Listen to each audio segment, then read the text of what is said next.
Votre enfant retrouvera-t-il bien sa classe à la rentrée prochaine? On en sait un peu plus sur la future carte scolaire pour l'enseignement primaire dans la région. Si le Morbihan continue de gagner des classes, dans les autres départements, les fermetures sont un peu moins nombreuses que prévu. Bonjour à toutes, bonjour à tous et bienvenue dans votre rendez-vous d'actualité bretonne du jeudi 23 janvier.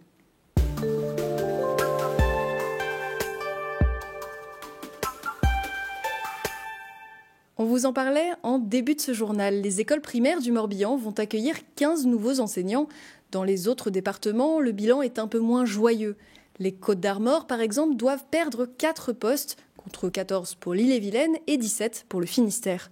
Un bilan mitigé, la décision annoncée en fin d'année dernière de supprimer 4000 postes, dont une grande partie en primaire et maternelle, avait fait craindre le pire, avant d'être finalement annulée.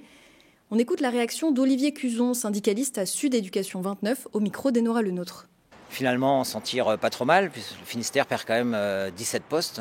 C'est beaucoup, mais c'est moins que la catastrophe annoncée. Je pense qu'on aurait pu bénéficier de cette baisse démographique qui existe, de fait, pour que les classes soient un petit peu moins lourdes. L'année prochaine, on a encore trop de classes de 25, 26, parfois jusqu'à 30 élèves. Au regard de nos missions où on nous demande de prendre en charge les difficultés individuelles des enfants, ce qui est normal, ça reste des classes trop chargées. Et ensuite, vous n'avez pas pu y échapper, la grippe est au plus haut en Bretagne comme dans le reste de la France, en particulier chez les moins de 15 ans. Et facteur aggravant, la couverture vaccinale est moins importante cette année que d'habitude. Pour y voir un peu plus clair dans les chiffres, on reçoit notre journaliste Blandine Lequin. Blandine, habituellement les Bretons sont plutôt bons élèves sur la vaccination, non ? Oui, en général, la Bretagne est plutôt l'une des régions, voire la région qui se vaccine le plus contre la grippe. Alors c'est plutôt le cas cette année. Les données arrêtées fin novembre montrent que 40% à peu près des personnes à risque s'étaient vaccinées en Bretagne. C'est l'un des taux les plus élevés en France. Par contre, c'est quand même un taux qui est moins important que l'année dernière à la même époque, même si ça reste des données à confirmer. Et pourtant, il n'est pas encore trop tard pour recevoir le vaccin. La campagne a été prolongée jusqu'au 28 février. Et surtout, c'est toujours utile. Petite piqûre de rappel avec Bertrand Gagnère de Santé publique France. L'intérêt de la vaccination, c'est d'éviter finalement, c'est pas d'éviter absolument d'avoir le nez qui coule. L'objectif de la vaccination, pour la population qui est ciblée par les recommandations, c'est d'éviter d'être hospitalisé, d'éviter d'avoir des problèmes respiratoires dus à la grippe et d'être hospitalisé ou d'avoir besoin d'oxygène, voire d'avoir besoin d'une réanimation. On l'a entendu, c'est utile, mais est-ce que c'est ce qu'on observe ? Est-ce que les Bretons sont en train de rattraper leur retard ? Alors, on n'a pas de chiffres sur la région. Par contre, on a des indices qui montrent que les pharmaciens nous indiquent qu'ils ont beaucoup de demandes. Certains même n'arrivent pas à avoir suffisamment de vaccins par rapport à la demande. Et puis surtout, au niveau national, on a quelques chiffres qui montrent que le nombre de doses délivrées en pharmacie a augmenté en janvier et il dépasse maintenant légèrement ce qu'on observait l'année dernière à la même époque, alors qu'au début de la campagne, il était un peu en dessous. Donc, il semble que les signaux de l'épidémie de janvier aient poussé certains à se faire vacciner et ça pourrait changer la tendance qui se dessinait en début de campagne. Merci Blandine. Et si vous souhaitez vous faire vacciner, il faudra peut-être se déplacer un peu plus loin. Comme on l'a entendu, de nombreuses pharmacies ont déjà épuisé leur stock et témoignent de difficultés à se faire livrer de nouvelles doses. Et côté immobilier maintenant, 2025 pourrait être l'année de la reprise en Bretagne. Après une année 2024 marquée par une baisse des ventes et une légère diminution des prix, le marché semble se stabiliser. Pour les agents immobiliers, les voyants sont au vert. On écoute Christophe Guégan au micro de Christophe Boucher. Il faut aussi profiter de la baisse des taux qui est important, avec un marché qui repart, avec beaucoup plus de produits, notamment pour les acquéreurs à visiter. Ça, c'est un élément qu'on n'avait pas il y a encore 2 ans. Donc, il y avait beaucoup de précipitation dans les transactions. Et puis, en parallèle, je dirais que le marché s'est un peu retourné et que les acquéreurs ont un peu plus la main, contrairement aux vendeurs il y a maintenant 2 ans. Les acquéreurs ont été obligés de revoir un peu leur copie, de réajuster un peu leur prix, voyant que les biens ne se vendaient pas, tout simplement. Et on voit que les acquéreurs prennent beaucoup plus de temps dans la réflexion et visitent beaucoup plus de biens. Et puis on vient d'apprendre qu'une femme a été retrouvée morte ce jeudi dans sa maison à Landerneau. Elle gisait dans une mare de sang. La victime aurait été violemment frappée à coups de pierre. Selon nos informations, le fils de la victime, un homme d'une trentaine d'années, serait suspecté du meurtre de sa mère, avec qui il entretenait des relations apparemment assez conflictuelles. Une enquête a été ouverte. Et ce matin, à Languidic, la ministre de l'Agriculture, Annie Genevard, était en visite à l'abattoir de Galliance, dans le Morbihan, pour un temps d'échange sur la filière volaille.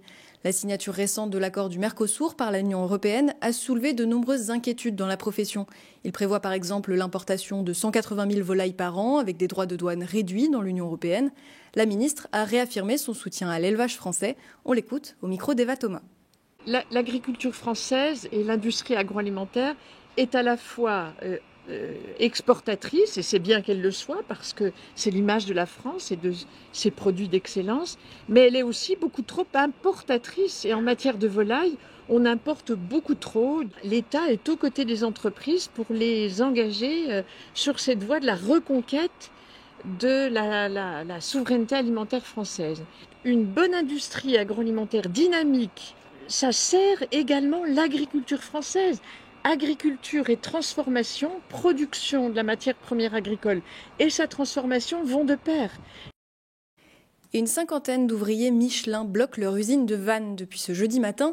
Cette action à l'initiative de la CGT fait suite aux propositions jugées largement insuffisantes de la direction dans les négociations autour de la fermeture du site industriel. C'est ce que nous a expliqué Gwen Leluerne, déléguée syndicale au micro de Loïc Perty.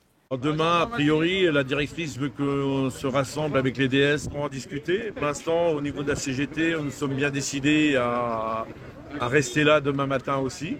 J'ai discuté avec l'ensemble des gars qui se trouvent là ce matin et beaucoup sont motivés aussi pour rester parce que maintenant ils se rendent compte que on risque de rien avoir et que ce sera difficile pour eux pour la suite.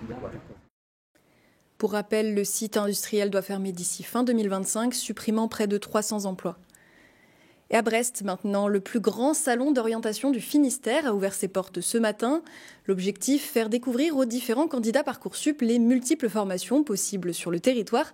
Mais certaines filières ont du mal à recruter des filles. Pour se faire connaître, le secteur de l'industrie et de l'ingénierie mettent en place de nouveaux systèmes. Un reportage de Maëlle Delmure. Le salon Azimut vient d'ouvrir ses portes. Et pourtant, un constat se fait déjà. Les filières de l'industrie ont du mal à recruter la gente féminine. On a de plus en plus de femmes qui viennent sur nos diplômes, que ce soit en reconversion ou en apprentissage, et c'est tant mieux. Mais il y a encore une part qui est hésitante pour certains diplômes, mais les parcours qu'on a eus, c'est des très beaux parcours. Pour pallier à ce manque d'attractivité, l'association Elle Bouge organise des ateliers avec des lycéennes pour faire découvrir le monde de l'industrie auprès de ce public. Les industries sont là, sont prêtes à les recevoir. Encore faut-il qu'elles puissent recruter, qu'il y ait des candidats. Et avant, il a fallu choisir les options au collège, au lycée, qui permettent de pouvoir accéder à ces études scientifiques techniques. Et donc, ça se prépare à l'avance. Et c'est exactement ce qu'on fait. On vient planter des petites graines. Des petites graines qui germent déjà auprès de ces lycéennes. Elles ont déjà ouvert le chemin, entre guillemets. Genre maintenant, il n'y a plus qu'à suivre leur voie. Ouais. C'est ça, et agrandir la voie. Mais donc c'est moins une charge, c'est moins stressant. Le salon Azimut, lui, restera ouvert jusqu'au 25 janvier prochain. L'occasion de découvrir l'ensemble des filières possibles. Et le salon Azimut se tient au Parc Expo de Brest jusqu'au dimanche 26 janvier.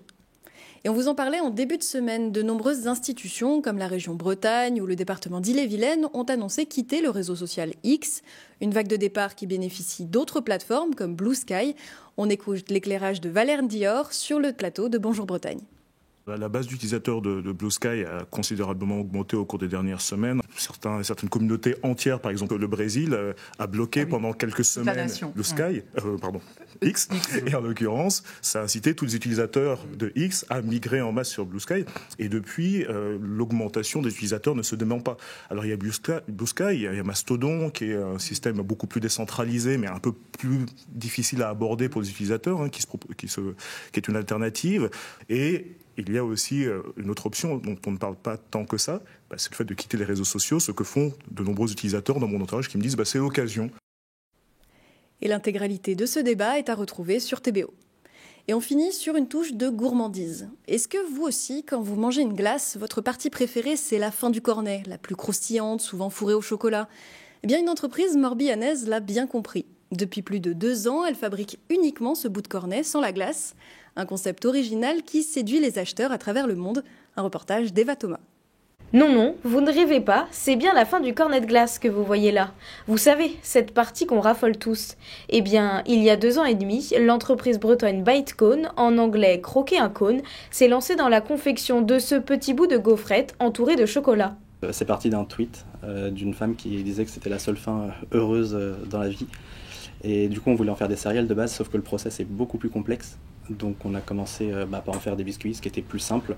Pour cette marque morbihannaise, située à Plouay, le succès est garanti. Chaque mois, l'entreprise fabrique 3 millions de mini-cornets. Le produit s'exporte partout en France, mais aussi à l'étranger.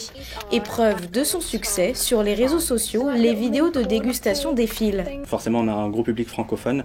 Le souci, c'est que en France, les consommateurs créent un nouveau produit, l'intégrer sur le marché, ça prend beaucoup plus de temps. Alors que sur certains pays limitrophes, ça va beaucoup plus vite. On a des pays anglophones, pays arabes aussi, on a un peu plus de 80% à l'export. Si en Italie, la fin du cône est souvent réservée aux enfants, ici, petits et grands raffolent de ce snack. En 2024, la marque a réalisé un chiffre d'affaires d'1,3 million. Mais pourquoi un tel succès? Si la marque a de la concurrence, notamment à l'étranger, elle mise sur une production de qualité. On utilise vraiment un chocolat belge de qualité qu'on vient fondre et ensuite qu'on vient injecter dans des cônes, donc une gaufrette croustillante, pas trop sucrée, mais qui est quand même bien caramélisée pour avoir vraiment ce côté gourmand comme on a dans les glaces traditionnelles. En fait, le but, c'est vraiment d'avoir un produit qualitatif à la fin, pas faire une guerre des prix, mais vraiment gagner une guerre de qualité, donc forcément en gardant des fournisseurs de qualité qui sont entre guillemets premium. Alors, avis aux gourmands, les paquets Bytecone sont disponibles sur leur site internet, sur Amazon et dans certains supermarchés et épiceries.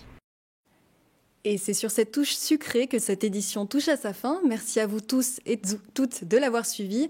On se retrouve demain à la même heure pour un nouveau journal. Et d'ici là, passez tous une bonne soirée.